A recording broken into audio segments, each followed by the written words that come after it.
దేవుని నామానికి మహిమ కలుగును గాక. మన ప్రభువును రక్షకుడైన యేసుక్రీస్తు వారి నామం పేరిట అందరికీ శుభాభివందనాలు తెలియజేస్తా ఉన్నాను. ఈ ఉదయకాలపు వాక్యదానాల్లో ఈరోజు లేవీకాండం నుంచి నేర్చుకోవాల్సిన పడాన్ని క్లుప్తంగా ధ్యానం చేద్దాం. మోషే 40 దినాలు దేవుని ప్రత్యక్షతలో గడిపి ధర్మశాస్త్రాన్ని దేవుడి ద్వారా ప్రజలకు అందించాడు. తర్వాత దేవుడు మరి ప్రత్యక్ష గుడార నిర్మాణాన్ని ఇశ్రాయేల్ ప్రజల చేత కంప్లీట్ చేయించాడు. దేవుని సన్నిధి ఆ ప్రత్యక్ష గుడారాన్ని కరుణాపీఠం మీద 40 సంవత్సరాలు వారి మధ్య నివసించాడు. దేవుడు కొత్త నిబంధన భక్తులుగా మన హృదయంలోనే దేవుడు నివసిస్తా ఉన్నాడు. అయితే లేవీకాండం యొక్క ద్వారా మనం నేర్చుకోవాల్సినటువంటి పాఠం ఏంటంటే, లేవీకాండం 19వ అధ్యాయం 2వ వచనాన్ని మనం చదువుకుందాం.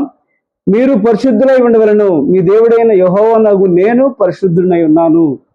అదేవిధంగా 1 పేతురు పత్రిక 1వ అధ్యాయం 14లో కూడా ఉంటుంది, నేను పరిశుద్ధుని గనక మీరు కూడా పరిశుద్ధులై ఉండండి. ఈ పరిశీలన చేసినట్లయితే పరిశుద్ధత, పరిశుద్ధుడు అనే మాటకు అర్థం ఏంటంటే ప్రత్యేకించబడటం. లోకానికి వేరే మరి అన్ని జనుల వలె కాకుండా వారి నుండి ప్రత్యేకించబడి జీవించటం గురించి ఈ పాట నేర్పుతుంది లేవియా కాండం. దేవుని స్తోత్రం కలుగును గాక. పరిశీలన చేస్తే లేవీయులను ఎందుకు యాజకులుగా ఎంచుకున్నారు అంటే, మరి బైబిల్ పండితుల అభిప్రాయం ప్రకారం ఒకటి దేవుని కృప, రెండవది వచ్చేసి మరి ధర్మశాస్త్రాన్ని మరి ప్రజలకు అందించడానికి మోషే 40 days దేవునితో గడుపుతున్న సందర్భంలో ఆయన రావడానికి డిలే అవుతున్నటువంటి సమయంలో మరి ఇశ్రాయేల్ ప్రజల 12 గోత్రాల వారు అహరోనుని అడ్డం పెట్టుకొని బంగారు తోడం చేసుకొని కింద తిరణాల ఉత్సవాలు జరుపుకుంటా ఉన్నారు. అటువంటి సందర్భంలో మోషే గారు వచ్చి కోపభరితుడై ఆ 2 రాతి పలకలను పగలగొట్టేసి మరి ఇక్కడ ఇశ్రాయేల్ సర్వసభ్య సమాజం నుంచి ఒక పిలుపు ఇచ్చాడు.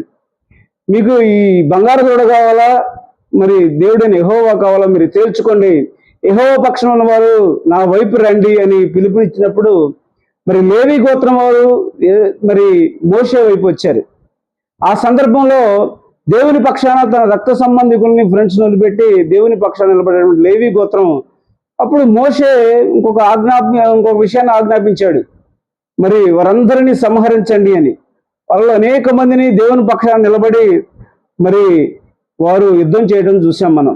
కాబట్టి అప్పటికి యాజకత్వం స్టార్ట్ కాలేదు. దేవుడు అందుకే లేవీలకి తమ పక్షాన నిలబడ్డ లేవి గోత్రానికి మరి యాజకత్వం అప్పచెప్పించినట్లుగా కొందరు బైబిల్ పండితులు అభిప్రాయపడుతున్నారు. దేవుని స్తోత్రం కలుగును గాక. ఏదేమైనప్పటికీ మరి లేవీకాండం మనకు ప్రాముఖ్యంగా నేర్పించే పాఠం ఏంటంటే, మరి పరిశుద్ధంగా జీవించాలి, మరి పరిశుద్ధుడైన దేవుణ్ణి ఆరాధించాలి. దేవుణ్ణి ఆరాధించడం గురించి మరి లేవీకాండంలో కొన్ని విషయాలు చెప్పబడ్డాయి. ముఖ్యంగా బలులు, 5 రకాల బలులు లేవీకాండంలో మనం చూస్తూ ఉంటాం. మరి దహన బలి, నైవేద్య బలి, పాపరిహారార్థ బలి, అపరాధ పరిహారార్థ బలి, అదేవిధంగా సమాధాన పరిహారార్థ బలి, 5 రకాల బలులు మనం చూస్తూ ఉంటాం. కొత్త నిబంధన ప్రకారం సూచనప్రాయంగా మనకి ఏంటంటే ఆత్మ సంబంధమైన బలులు అంటాడు 1 పేతురు పత్రికలో 2వ అధ్యాయంలో. అంటే ఆత్మతోనూ సత్యంతోనూ దేవుణ్ణి ఆరాధించాలి. ఆరాధన స్టైలుని మరి దేవుణ్ణి ఆరాధించే విధానాన్ని గురించి కూడా బైబిల్లో లేవీకాండం ప్రపంచ రాజ్యాంగంలోని నియమాలు, మనిషి జీవన విధానం గురించి మరి రాయబడింది. ప్రపంచ రాజ్యాంగాలు మొత్తం కూడా ఈ లేవీకాండం నుంచి ఉద్భవించిన అనేది మరి జగమెరిగిన సత్యం. దేవుని స్తోత్రం కలుగును గాక. ఇంకా లేవీకాండంలో చూస్తే యాజకులు లేవీలు అని చెప్పుకున్నాం కదా. మరి ఇప్పుడు యాజకులు ఎవరంటే కొత్త నిబంధన కాలంలో ప్రతి విశ్వాసి యాజకులే. 1 పేతురు పత్రిక 2వ అధ్యాయం 5లో ఉంటది, విశ్వాసులందరూ యాజకులే, రాజులైన యాజకులు అని రాయబడి ఉంటుంది. మరి ఆహార నియమాల గురించి, మనిషి యొక్క జీవన విధానం గురించి లేవీకాండంలో చాలా చక్కగా రాయబడింది. మరి కొత్త నిబంధనకు వచ్చేసరికి ప్రపంచవ్యాప్తంగా ఆనాడు ఇశ్రాయేల్ ప్రజలు సమాజానికి కాబట్టి ఆహార నియమాలు అక్కడ ప్రాంతాన్ని బట్టి పెట్టబడింది. తర్వాత ప్రపంచవ్యాప్తంగా దేవుని రాజ్యం విస్తరిస్తబడుతున్నప్పుడు ఆహార నియమాలు దేవుడు ఆపేశాడు. అయితే ఇతరులకు ఆటంకం కలగకుండా ప్రతిదీ పరిశుద్ధమే ప్రార్థన చేసుకొని తినమన్నాడు. దేవుని నామానికి మహిమ కలిగిన గాక. అయితే ప్రాముఖ్యంగా మరి బైబిల్ గ్రంథంలో లేవీకాండం ద్వారా మనం నేర్చుకోవాల్సిన పాఠం ఏంటంటే, మరి మనం పరిశుద్ధంగా, ఆయన పరిశుద్ధుడు గనక విశ్వాసులు కూడా పరిశుద్ధంగా జీవించాలి, ప్రత్యేకంగా జీవించాలి. పరిశుద్ధత అంటే ప్రత్యేకంగా జీవించాలి. చూపుల్లోను, తలంపుల్లోను, క్రియల అన్నిట్లో కూడా పరిశుద్ధంగా ఉండాలి. మరి ప్రాణం పోయినా కూడా అన్యజనుల యొక్క ఆచారాలను పాటించకూడదు. సోది చూపించుకోవడం, మరి చేయి చూపించుకోవడం, సోది చెప్పించుకోవడం, ఇట్లాంటి పనులు అసలు చేయకూడదు. మరి కోడిగుడ్లు దిష్టి తీయటం, మరి అదే నిమ్మకాయలు దిష్టి తీయటం, మరి పొరపాటును కూడా ఇటువంటి పనులు చేయకూడదు. శకునాలు చూడటం కానీ, మంచి మంచి దినాలు కానీ, నక్షత్రాలు కానీ, తిథులు కానీ, ఇటువంటి ఏవి కూడా పట్టించుకోకూడదు. దేవుని బిడ్డలమైన మనము వాటి వైపు చూడకుండా దేవుని వైపే చూడాలి. ప్రత్యేకంగా మనం జీవించగలగాలి అనే పాఠం ఈ లేవీకాండం ద్వారా మనం నేర్చుకోవచ్చు. ఇంకా దేవుని పరిచర్యకు దశమ భాగాన్ని ఇవ్వాలి అని లేవీకాండం చెప్తుంది. కొత్త నిబంధన భక్తులైన మనము ప్రతి ఒక్కరి సపోజ్ నెలకు 10,000 సంపాదిస్తుంటే 10,000 మొత్తం కూడా దేవుడు మనకి ఇచ్చిందే కనుక ధారాళంగా ఇవ్వగలగాలి మనం.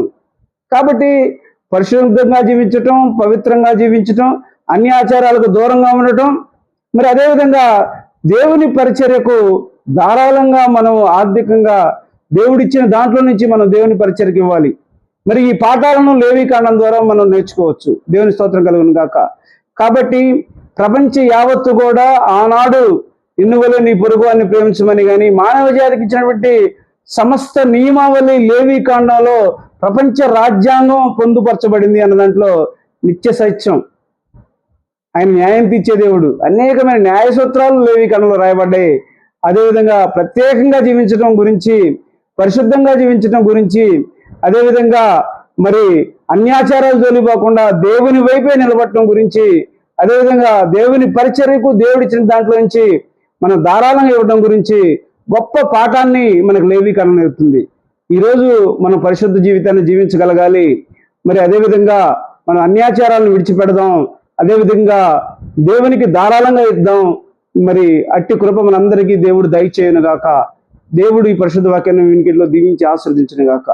Praise the lord. అందరికీ వందనాలు.